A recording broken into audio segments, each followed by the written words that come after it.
Let's fire it up.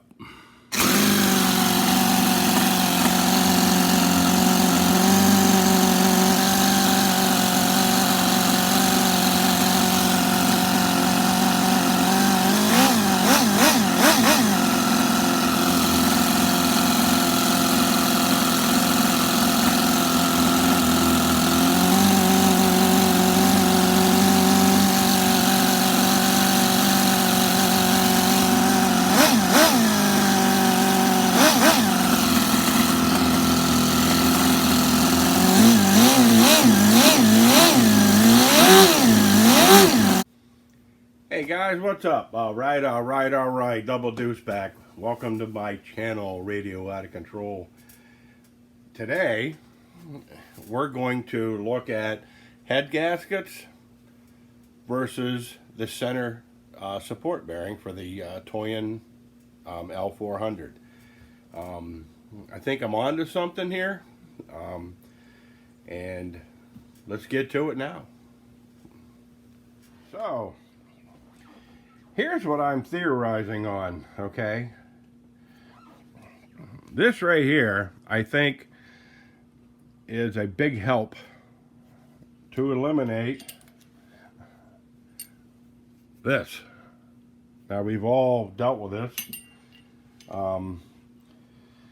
So, I've done quite a bit of theorizing on this, all right? So, now this is the old used engine here, rebuilt, half rebuilt, or whatever they sent me back. First thing I did was I removed the head gasket, which is only about 8,000 stick. And when you compress this gasket, it even gets thinner. So my theory was this was hydro-locking as it was running. You could hear the thing crack, clacking, and knocking when it was running. Now, so I tested a bunch of different gaskets. I made one that was 40,000 stick, and this here was, it kind of had a slow rev to it. So that means it was, when the compression was coming up, by the time it would pre-detonate the mixture charge in there, it was kind of, it was on the retarded side. So I took a piece of 30,000 gasket material. Now here's what I found out. Okay, center this here. Now when you tighten these gaskets down, they squish, and when they squish down, this 40,000ths turns into 28,000ths or 29,000ths. You know, so I measured this one here. The 30,000ths, by the time you squish it down, it's about 25,000 thick. So that's still comparably, you know, within your compression ignition cycle, okay? And the nice thing is it's not letting the thing fire before it's at top dead center, and that's what was happening. So, of course, you know, I made these other gaskets here. This is an aluminum shim that's like 19 or 20,000 thick, and then I got the original Toyan head gasket. So, I wanted to thank Bruce Frederick. He's one of my subscribers. He's been kind of like my backup man on this through this whole thing. He's broken several crankshafts, and, you know, it's just heartbreaking because we have an engine we can't use. But, now, everybody's seen I made the center support bearing, okay, that's okay. A lot of people can't do that. A lot of people, if you can assemble this engine and you can draw or trace, you can make your own head gasket. So my advice is, for those of you who want to run your L400, because Bruce was saying, if you read the comments there, he's got some serious runtime now on his L400 with the thicker head gasket and with no failure. The only failure he had was a rod bolt came out, you know, and it locked the crank up, but the crank survived. So he repaired that, and he's still running his. So I want to thank him. Thank you, Bruce. I mean, because like I don't have the time to do all this theorizing and, you know, and building stuff like this and running this at the same time. Fortunately, this whole week I've had off, and so I got a lot of like catch-up time going on here. For once, I thought my starter motor on my Aussie V8 fried, and it turned out to be the speed control. So, you know, it took about 3 hours, and then I spent like 3 or 4 days just on these ignition coils I bought that are no good. So, you know, things like that kind of put me way behind, and but I wanted to thank him for his dedication in, you know, and he's still working on fine-tuning the head gasket. Now, these head gaskets, the original ones are made out of graphite, okay? And so he's talking about getting some sheets of graphite and maybe bettering this head gasket. Now, one thing that I'm going to do on the head gasket is you'll be able to see where it's puffed up there. That's your water jacket, okay? So what I'm thinking about doing is just cutting some slots within that. Now, to do that, take your engine, just put a piece of masking tape over top of your cylinder block, and then, you know, trace out your gasket with an X-Acto knife or something. Be careful when you do it. Believe you me, I'm the first guy that, you know, ends up, you know, Jeffrey Dahmer in my hand. You know what I mean? But so I'm going to cut just a square opening, or follow this here. You know, now these gaskets here do blow out. You know, they do blow head gaskets. So, being that we're going to run a paper gasket now, monitoring your cooling is extremely important. My other subscriber, he, on his NR200, he come up with a neat little device. Actually, I bought 4 of them after I seen this video, because he turned everybody onto it, and I appreciate that, and thank you for that. All it is a thermostat that actually will turn your fan on once it reaches a certain temperature. And that way you can monitor the temperature digitally, okay? So I think if we keep the temperatures down on this here, this engine does not get that hot. I mean, you know, the head gets hot because there's really no opening, you know, for the water to touch the aluminum part of the head. That's why I figured I would just do a small slice in here to get some cooling on each side of the head. And it'll cool the exhaust charge, which is probably the most important part, and it'll cool the intake charge too. So if you've noticed with the nitro engines, when these things get too hot, they run really erratic, you know, because like the you know, the fuel starts boiling when it comes into your runners. So anyhow, so today was, you know, today's my last day of vacation, and I wanted to kind of get all this out there. I got my Aussie V8 up and running again. I changed the wrist pins and the style. I got some hardened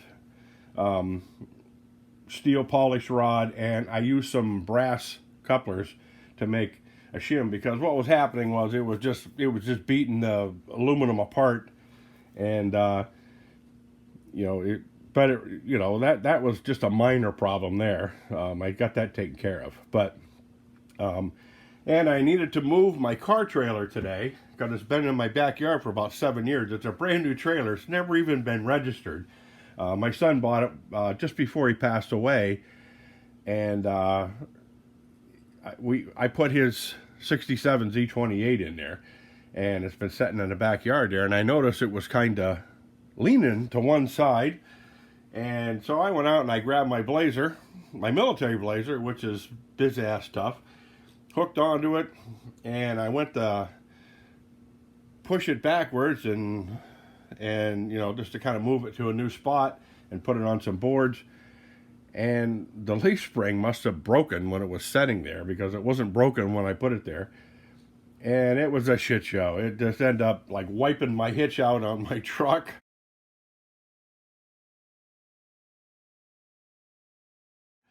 Which, here's a picture of it. And here's a picture of the axle.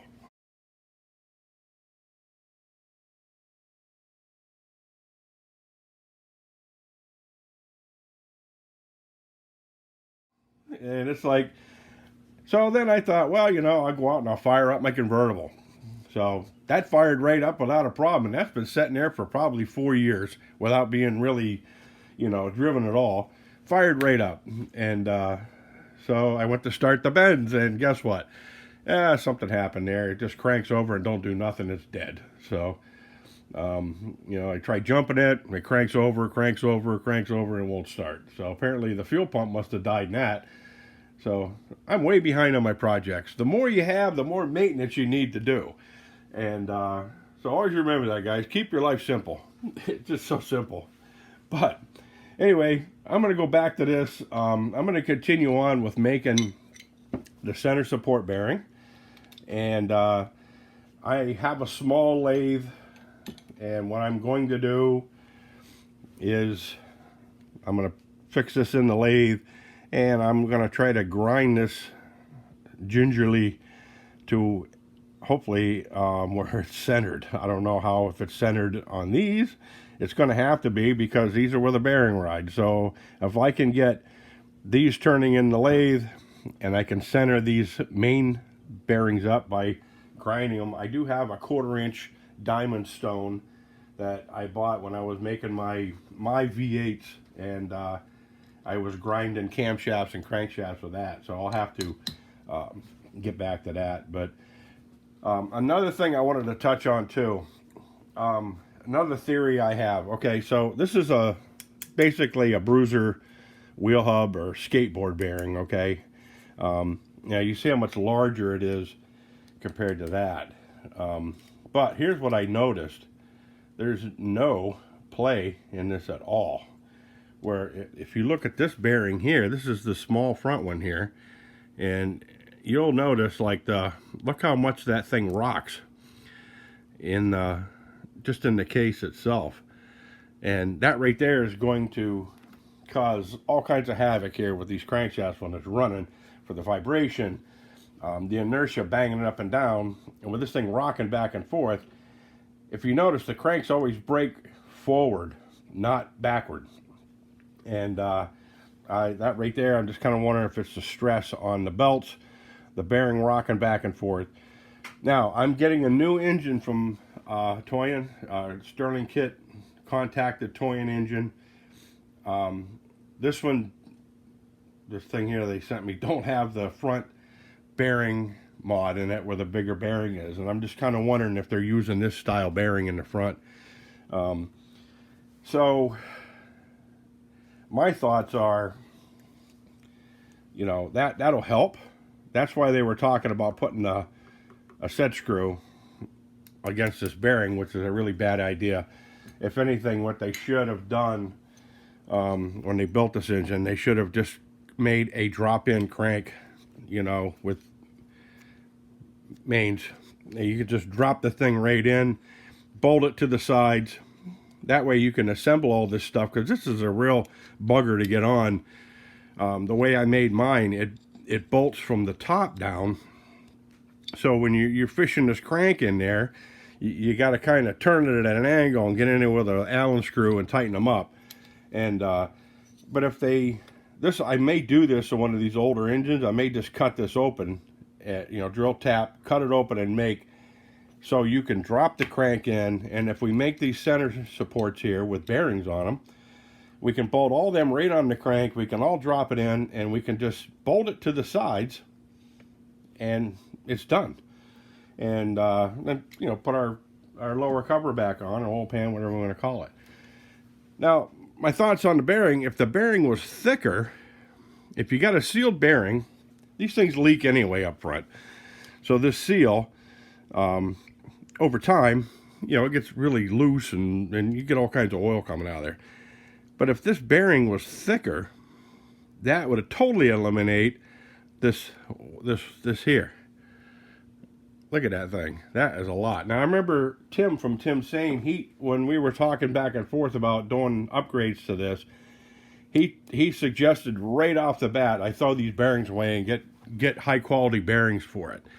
Now I'm going to look into some high quality bearings for this here to replace the ones that I do have right now. But like I say, the thicker head gasket seems to be working, and like I say, let me check to see exactly how long he said. I know you can read it in my comments of the head gasket video.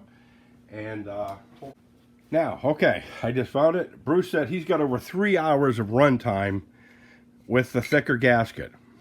Okay, that brings hope to everybody out there who has one of these that's afraid to run it or keeps breaking crankshafts. He's got 3 hours of run time already just by changing the head gasket. Now, like I was saying before, when that comes up there, now he calculated the compression ratio in his engine. Now, I don't know if his engine is going to be the same as all the other engines. He says his is a little over 8.5 to 1 with that shim gasket here. I don't know, it just looks so small in there, you know, comparable to the size and everything else.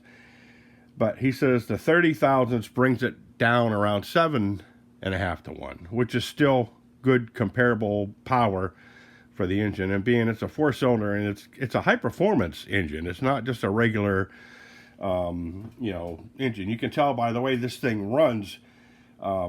You know, the cam profile and everything else. This thing, it's a screamer. You know, it's not a you know, a transportation engine. It's a high performance race engine that they made, and which would, you know, stand okay. It has higher compression. All race engines do. This has a little too much, because I think what was happening when you're opening that thing up and that charge keeps coming in.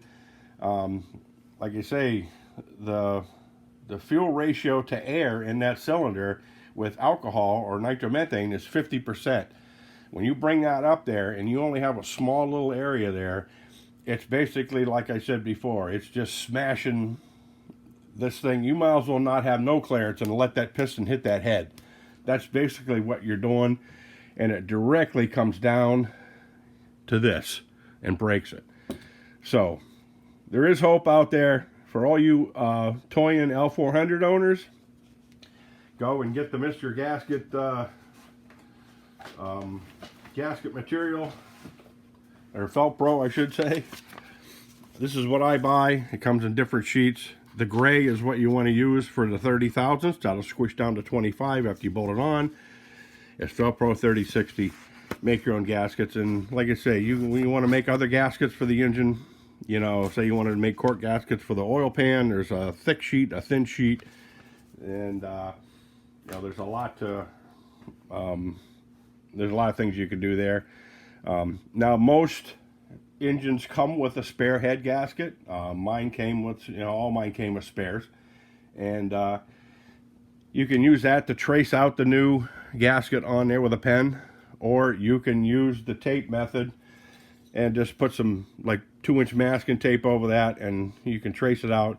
And it would probably be better, because that way you can peel that masking tape off, kind of wipe it on your shirt a little bit to get some of the stickiness off the tape, and then lay it on your gasket material, you know, and that way it'll adhere to it. You can then you can trace it out. You can even cut it out with the tape still on there, but then gingerly peel the tape off.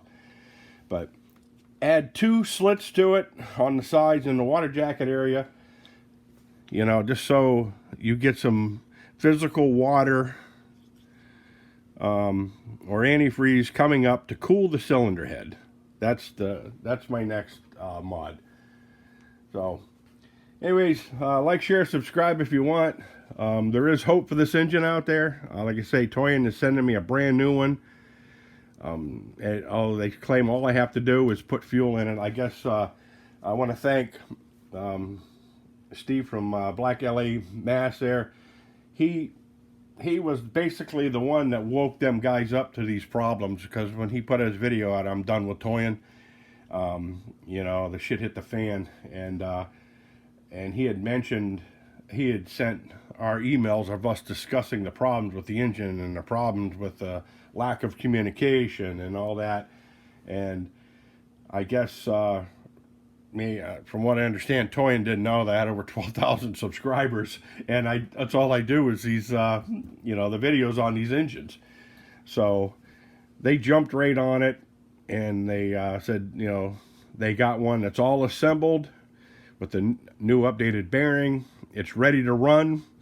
This is what they're going to be selling now, I guess. So when you buy an assembled one, you're supposedly getting all the upgraded bearing and all that stuff in it, and hopefully they'll test run it in like they did the NR200s. My NR200, you could see, it came in a bag, had all kinds of black oil in there. That means they test ran it and ran it in, and it was ready to go out of the box. There's nothing more satisfying than building an engine yourself. It's pretty cool, but for those of you who, there's nothing worse than a heartbreak when this happens. So, like I say, kudos to them for finally stepping up. Toyan Engine, thank you very much. I want to thank Mona from Sterling Kit, because she basically was the one who was the liaison between me and them. And I want to thank Engine DIY for all their help and everything concerning this matter. So now you'll see here there's a gear on the back because I was converting this to electronic ignition, and I'm still going to try it, being that this is the one I put the thicker head gasket in. Now I have probably ran, I think as of now, 4 tanks of fuel through this, and I have ran experimenting with the electronic ignition. I probably ran 2 tanks of 100cc 40-to-1 gasoline and oil mix for your weed whackers with the spark plug ignition, and so far the engine still runs great, but we'll see from there. The nice thing about setting your ignition on the thing, you'll be able to set your timing. You'll be able to bring that compression back up with the thinner head gasket, and you'll be able to run gasoline, oil, or petrol and oil mixture instead of the methanol. But okay, guys, that's enough for me. I'm gonna get around and probably go out and try to get the bench started again, and then go order a leaf spring for my trailer. And I gotta go back to work tomorrow, so like I say, reality's gonna set in pretty hard, and we're gonna go from there. So this is my next project, and I'll be getting that going soon too for everybody. And so, all right, guys, you have a good one, and take care. Later.